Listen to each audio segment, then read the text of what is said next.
I think asking for feedback, getting feedback, and then not graciously recognizing that person's perspective and just sort of, if it's not something you like, moving on is a really easy way to actually have a negative effect on that advisor relationship. So I think following through with the advisors, and like you said, if done correctly, your advisors are very likely going to be your earliest customers because they feel that they've been involved in making the product. They've had skin in the game, that they know you beyond just the product you're trying to sell them. They believe in you as entrepreneurs, and they're willing to help you. And certainly, as long as you're talking to the right advisors and they are in line with who you're ultimately trying to commercialize your product with, it should very seamlessly sort of translate into your first commercial adopters. And now, from San Francisco and the UCSF Rosenman Institute, the Health Technology Podcast with your host, Christine Winoto.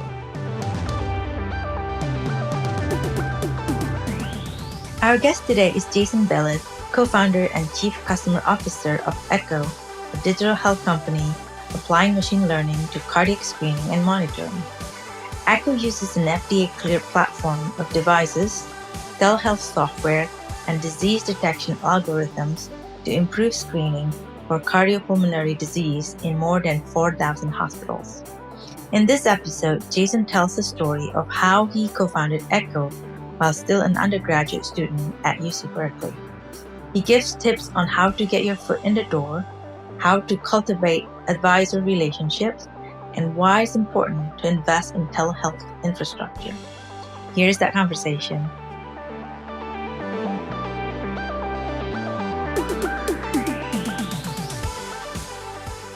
Well, welcome, Jason. Thanks for joining us this afternoon.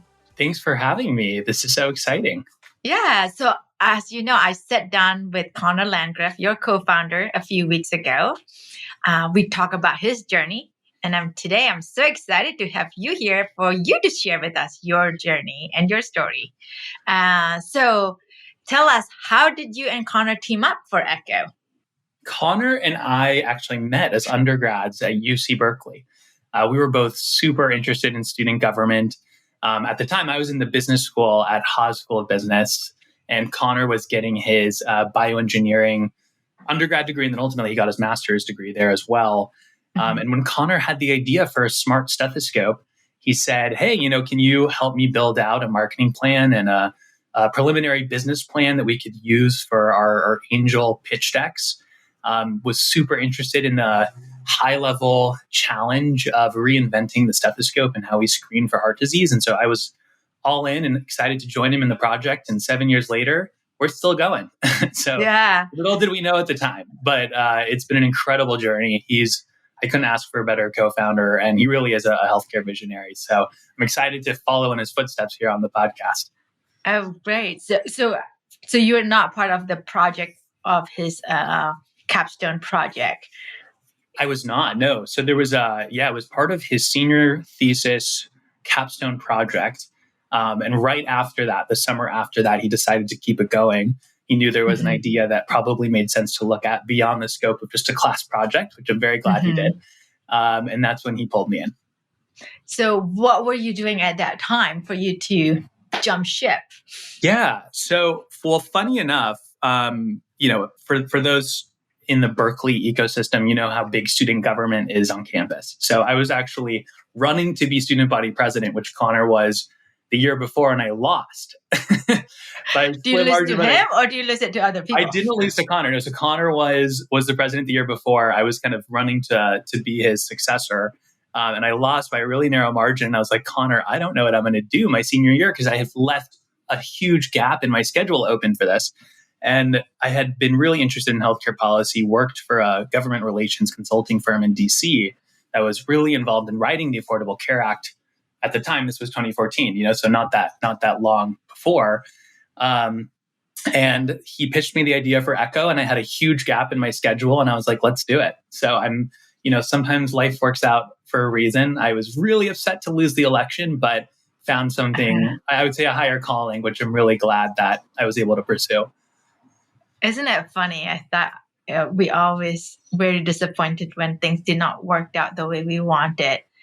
but there's always another things. Yes. And the relationships we make along the way, you never know that the person you're going to meet in student government is going to be the person that you end up founding your company with and working side by side for nearly a decade. So it's just amazing. Yeah. So at that time you were on your last year before you graduated. And so you're still used to eating ramen every day. Yes. We did not have a hard adjustment to the scrappy founder life because we were already scrappy students. But yes, we started off working in Skydeck, which was in the early days of Skydeck, the UC Berkeley accelerator, and had our two desks side by side and started to build the team in that penthouse suite in downtown Berkeley, which couldn't be a more inspiring place to sit and work out of as you're starting to build a company.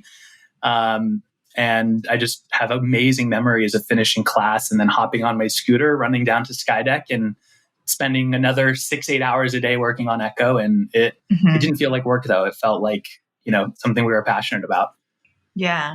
So what made that relationship work? I mean, you spent a lot of time together, and that can be challenging for some, but can be also very productive for others. Obviously, in your case, it's pretty productive. Absolutely. Yeah. I mean, my relationship with Connor, it really started out with, we both shared a really similar intellectual kind of excitement around and really passion for this problem of how cardiac disease was broken. And I think sort of that shared interest and that shared kind of momentum to try to tackle that was really what brought us together beyond just being friends.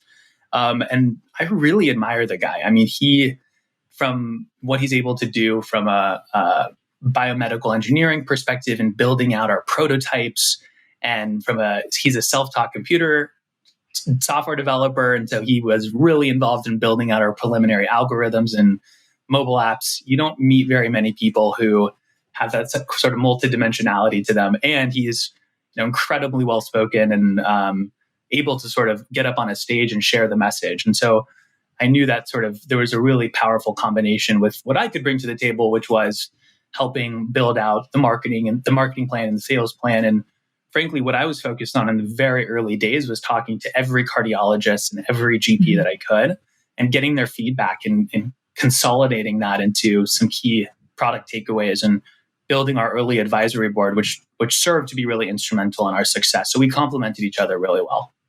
Yeah, obviously, I mean, from your stories, you also bring something that's different that filled the role that it was not available at that time.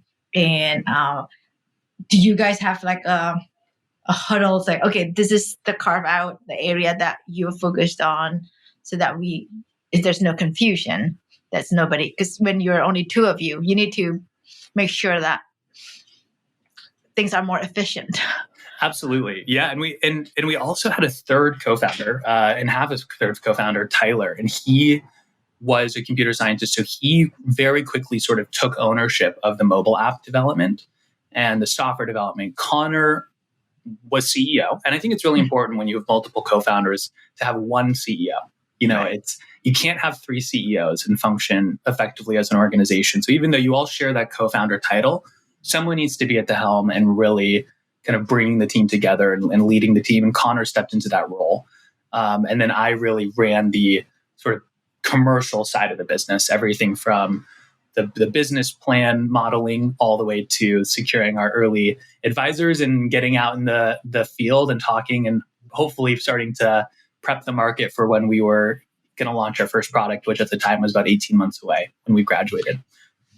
Looking back at that moment when you just started, your background was not in healthcare, and you went to meet with a lot of the cardiologists who are very busy. Probably they make you showed up in their office at 6 a.m.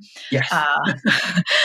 And what are the things that you need to do to prepare for that meeting? I'm just thinking about, lesson learned that you can provide to other entrepreneurs who are passionate in certain disease area that they want to solve the problem, but then they don't have that kind of background.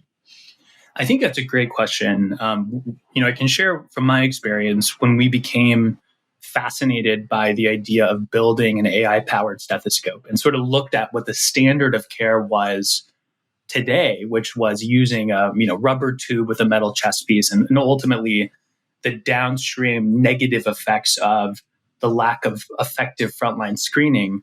We were fortunate in that there was a pretty decent body of literature from the previous 20, 30 years on the importance of auscultation. Auscultation is the listening of heart and lung sound. So the important role that the stethoscope plays and how fallible it is when we're solely reliant on the human ear and the impacts that we see downstream.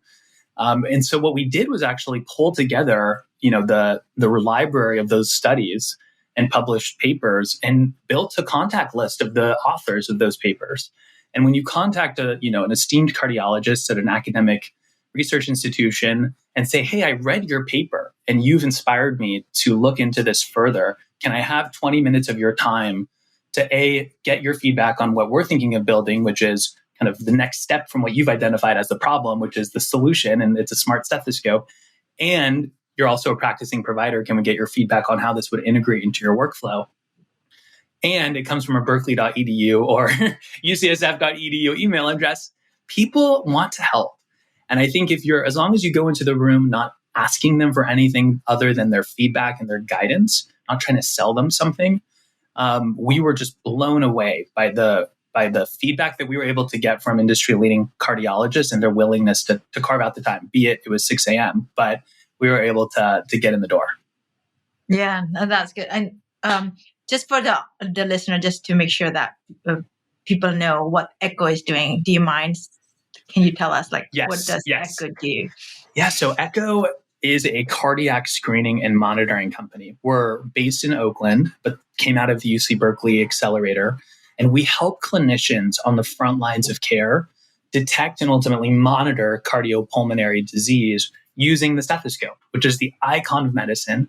It's an incredibly low-cost, powerful tool, and it can be used pretty much on every patient in every physical exam. What many of us know about the stethoscope is it's a pretty basic tool, and it relies on the human ear to be able to suss out very subtle abnormalities between a normal heart sound and an abnormal or pathologic heart sound. And unfortunately, because of the subtle nuances and the fallibility of the human ear, providers aren't able to hear or diagnose a lot of early signs of cardiac disease that they would be able to if they had a stethoscope that could help them identify those conditions. So if you think of kind of a spectrum of providers, you have the cardiologist on one end who is amazing at being able to detect abnormalities. And then you have providers who are cross-trained on so many different specialties that they're really not experts on heart sounds and lung sounds. And as we know, heart disease is the number one killer in the world. Sadly, patients are often not diagnosed until they become symptomatic or much further in their disease cycle. So our whole mission with Echo was if we could help clinicians detect disease earlier with an AI-powered stethoscope, we could get patients into the pipeline of care faster and hopefully improve their outcomes. And so we've built the first FDA-cleared platform that combines digital stethoscopes with point-of-care screening software and AI to help clinicians do what they do best, which is identify problems early and get patients into the right pipeline of care. And you said earlier that you're really very much interested in a cardiovascular disease. Is there a reason why? I thankfully don't have a kind of a personal negative experience with someone in my family or close to me suffering from cardiovascular disease. As Connor shared sort of his vision for Echo with me, and as I looked deeper into the problem, when you look at statistics around kind of the underdiagnosis of structural heart disease at the front lines of care, where providers, they're doing the best they can, but, potentially missing 20 to 30% of potentially pathologic murmurs, I think for anyone that sort of gives you chills. And to be able to think, especially back in 2014 when everything was becoming smart doorbell, smart thermometer, smart, placemat, everything. Why don't we have a smart stethoscope? And then when you juxtapose that to heart disease being the number one killer, with 12 million patients in the US suffering from chronic cardiovascular disease, it was it was a really big problem that we felt like we had a pretty attainable solution for. And so it just got us really excited to start working on it. Yeah, it's I'm glad that and I'm glad that you guys are working on something this important as well. One of the things that when you are like leading the marketing, the commercialization aspect of this technology, it's kind of unique in a way, like how your approach is. I've seen that in the beginning you market to the medical students, and give us your thought process. Why was that the approach that you take on the first time? And of course, now it's kind of expanded and exploded. Absolutely. Yeah, we did. In the very early days of Echo, we did a lot of work with medical schools and medical educators. And it was really a result of a study that we read that showed the sensitivity and specificity of clinicians over time decreasing pretty rapidly as an indicator that the skill of auscultation, the skill of listening to heart and lung sounds wasn't being adapted by this next generation of clinicians as effectively as the generation before them. And why is that? There's a lot of make me worry. Those are my future doctors. Yeah, I think sort of the presence of more advanced screening tools like ultrasound and 12-lead EKG have in some ways served as a reason to invest less and less in stethoscope technology. But unfortunately, that kind of the progression of 12-lead and ultrasound technology has not made it into the primary care clinic. It has not made it into the retail clinic and the urgent care clinic. We're still reliant on the stethoscope. So there's been this huge acceleration in really more precise cardiovascular screening technology that has in the medical education space sort of taken precedence over learning how to use a stethoscope. But in actual clinical care today, it's the stethoscope that's on the front lines of care. As a patient, I don't go into my doctor and they don't do an ultrasound on me every time I go in. So there's this gap that's developed. If you talk to a cardiologist who was trained 30 or 40 years ago, they have almost a musical ear that can differentiate really, really subtle abnormalities that this latest generation of cardiologists just have not had the opportunity to develop. So we got very interested in the idea of let's go right to the source and let's work with medical schools and programs to up-level training with our technology that allows the next generation to not only listen better, but to see what they're listening to capture what they're listening to, and also analyze what they're listening to. And I think as Apple kind of showed us in their educational strategy, basically being on every major medical school campus bookstore, we feel like to really change the standard of care, we need to integrate this into medical education. Was that Apple approach inspire you, or just something that? Yeah, Apple definitely inspired us. I think, at the time we were college students and you looked around and everyone was using a Mac. And Apple had just absolutely excelled at becoming the standard in the education space, and that building sort of a next generation of brand loyalists. And because they had a phenomenal product, but we felt like it was a great opportunity to get in with the next generation of clinicians by working directly with medical schools. What was the challenge for you guys at that time to sell it to the medical students? Like, engaging all that university is not an easy task either. Yes. So we did a couple of partnerships where we actually would give the product away to really study the impact that it had on medical education. So that was one of the ways that we were able to collect data to show that it improved the ability to listen to heart and lung sounds and allowed students to engage with the sounds more meaningfully. We did sell into med schools for, I would say, some of our early adopters were medical school educators. But I have to admit, it's very hard selling into medical schools, and the budgets are very limited. So even if you have the best stethoscope, the reality is medical schools are operating on a shoestring budget. And so we also realized that while we needed to sort of make our technology available to medical students, we also needed to very quickly figure out our strategy for selling to private practices and health systems, because that's where a lot of the value creation was happening, in the ability to detect disease earlier, get patients into the right pipeline of care, So from a sales perspective, I would say the majority of our sales very quickly began to come from the health system partners versus the medical schools. This podcast is sponsored by Brown Rudnick's Global Life Sciences Group, a team of legal professionals that help life science companies, lenders, and investors around the world turn good science into good business. Learn more at brownrudnick.com.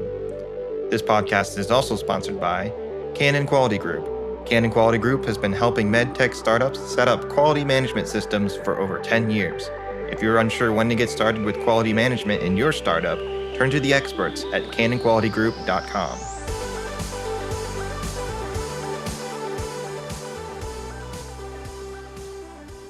And how do you, I'm just trying to think about, like, many of the doctors, especially the one who's established, like you said, they are trained better. So how do you convince them that this is something that can help them?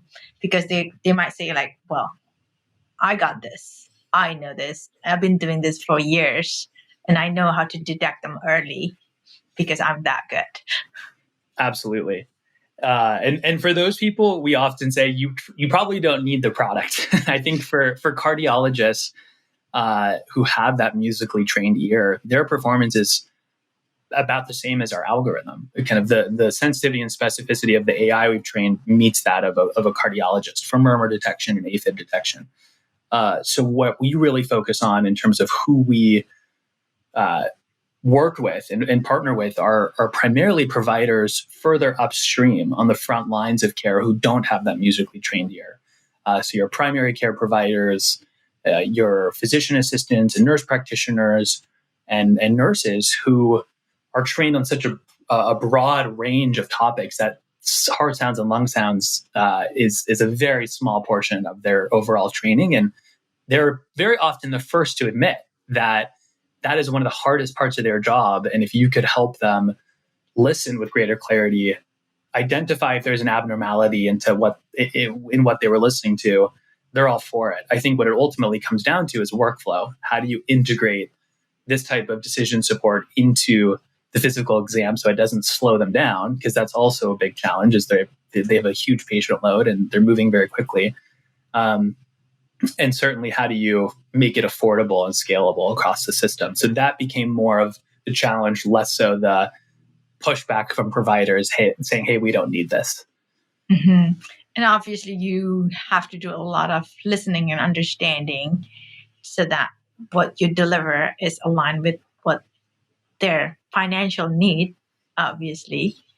And do you have any tips for companies who are trying to, I mean, it's not easy to get that first contract. I think it's so critical that digital health many startup actually get a representative advisory board that represents not only different kind of end user profiles. So for us, it was the different provider types, but also the kind of customer profiles of the system, the private practice, in some senses, the payer and the PMP, the pharmaceutical company, and our advisory board.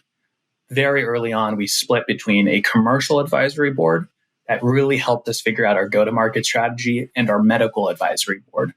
And I think many startups fear they may be too early to land the type of advisors that they want to land. And I think, kind of going back to what we were talking about earlier, I think if pitched the right way and you approach the right advisors as you really want their guidance and support, we were very pleasantly surprised at how willing people were to join our advisory board and work with us pretty intimately on our strategy.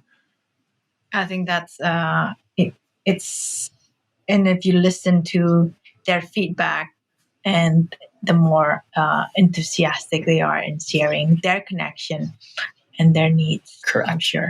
Yeah, and you can't get too attached to your model. You have to be willing to actually listen to their feedback, which is really important.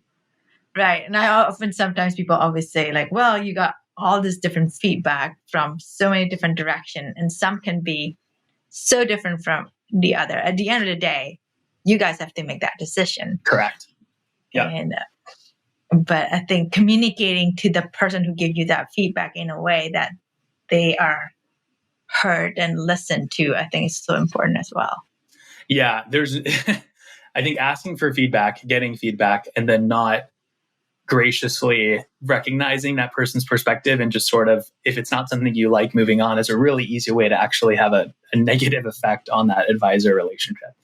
So I think following through with the advisors, and like you said, if done correctly, your advisors are very likely going to be your earliest customers because they feel that they've been involved in making the product. They've had skin in the game, that they know you beyond just the product you're trying to sell them. They believe in you as entrepreneurs, and they're willing to help you.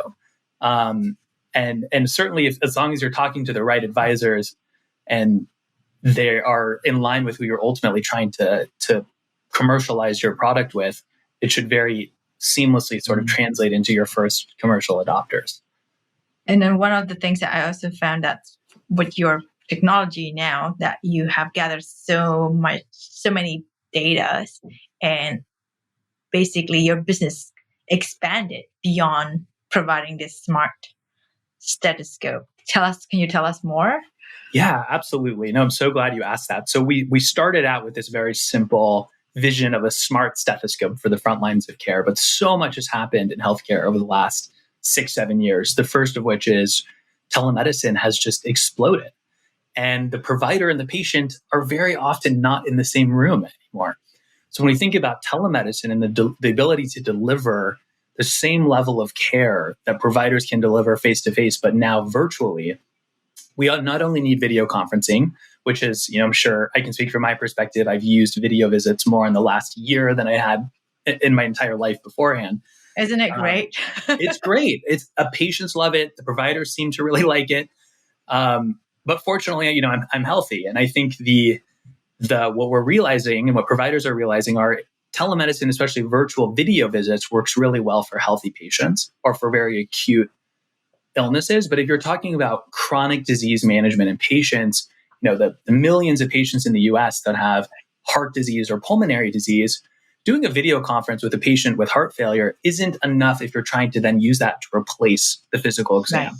We need tools that allow us to, quote unquote, go beyond video and give the patients the eyes and ears, give the provider the eyes and ears on the patient that they would have had they come into their office. And that's where Echo has played a huge role this last year by actually allowing clinicians, whether they're doing a visit between two locations, like an urgent care in a rural area and a health system, in a central hub at a health system, or direct to patient homes, our tool allows clinicians to actually send the stethoscope to the patient or to the provider who's with the patient, pair our stethoscope with our software, and start a live stream back to the listening consulting providers so that they can not only see the patient during the video call, but actually hear the heart sounds and lung sounds of the patient virtually to be able to emulate a complete physical exam over video, which is unlocks the ability to provide a whole new level of specialty care via telemedicine.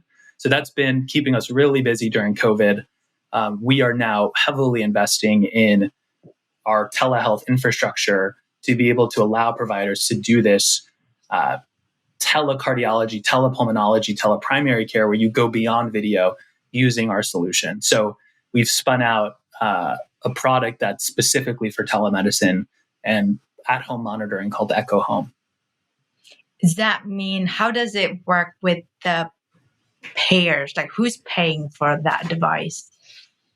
It's a great question. So we've also seen, in the last year post-COVID, a complete relaxation of the telemedicine reimbursement laws. So there's now parity to doing a virtual visit with a patient as it would have been had they come into the office. So the health system, especially for their highest risk patients, are now more incentivized to be able to send peripherals like ours into the home. They also are able to tap into chronic care management CPT codes and remote patient monitoring codes for more asynchronous type of patient encounters. But we have been typically working with the health system, and very often the system is looking at their capitated patient population. If it's a traditional fee-for-service health system, their sickest patients that they're looking at reducing readmissions with, or are under a capitated model where it makes sense to send this technology into the patient's home to really focus on outcomes. And then we were able to work with ACOs and payers, or what I've been recently been hearing is payviders, who are interested in, as the payer and the provider, making sure these patients can conduct very robust telemedicine visits from the comfort of their couch. That's great. I think more empowering the patients also very, very helpful. I mean, I can imagine if I were the patient, I'd like to have that capability that I don't have to go park my car to see my doctor on a regular basis. What are the, we're almost closer to our times. I just want to make sure that I capture some from you. What lessons you learned during this pandemic that kind of give you a different way of looking at operating a company or starting a company or launching a new product? Absolutely. Yeah. Operating a company, regardless, I would say just living during the pandemic, forget about even operating a company. I think we've all walked away with some really amazing insights about ourselves, about society. And there's so many, and we're still sort of reflecting on it right now. One of them is sort of the capacity for healthcare to change on a dime. I think we took for granted that healthcare, we sort of became resigned to the fact that healthcare takes forever to change. But we saw an expansion in telemedicine and in the enablement of virtual care within 6 months that would have taken probably a decade to transpire. And certainly an exogenous shock caused it. But the ability for the system to change on a dime was remarkable to observe, and now has proven that it's possible. I think the resiliency of our customer base, we are providing a tool that helps clinicians listen to lung sounds and heart sounds. And in a pandemic that had an acute impact on pulmonary function, that tool became really, really important to the delivery of care. And so our team, 130 employees at Echo, became beyond inspired by our customer base of 80,000 clinicians, many of whom are frontline COVID warriors. We're in the ICUs, we're standing up virtual care practices within 3 days.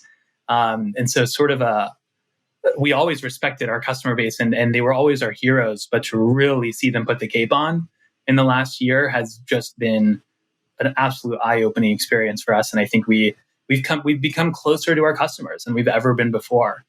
And then I think, from a team perspective, our team covers a lot of different parts of the company. We're software developers and data scientists and marketing and commercial professionals and HR and people ops. And so some folks were able to very quickly adapt and work from home, and others who are essential workers who actually test and manufacture the products had to come in during a very scary time. And so, as a founder and as an entrepreneur, creating an environment where those team members would feel safe, and going on eBay and trying to buy PPE so that we could keep the manufacturing facility going. I mean, it brought the team way closer together, and I'm forever grateful to our Echo Essential team members who rolled up their sleeves, put themselves at risk to come in and keep manufacturing critical products for healthcare providers. There's so many ways we will never go back to before, but certainly we'll never have the same lens and feeling as a team, as a healthcare ecosystem, because this year just opened our eyes to a lot. Very well said. I think that's great. I agree. It's taking care of your people is very important when you're running a company and as a leader. So, well, thank you so much, and really enjoy our conversation. This was super fun. Thank you so much. I appreciate it. Okay, thanks. Thank you for listening to another episode of the Health Technology Podcast. We want to thank our executive producer, Herminio Neto, our content writer, Kelly Muscat, and our podcast engineer, Andrew Rojek. If you enjoyed this podcast, be sure to subscribe and leave a review. The Health Technology Podcast is available on all major platforms.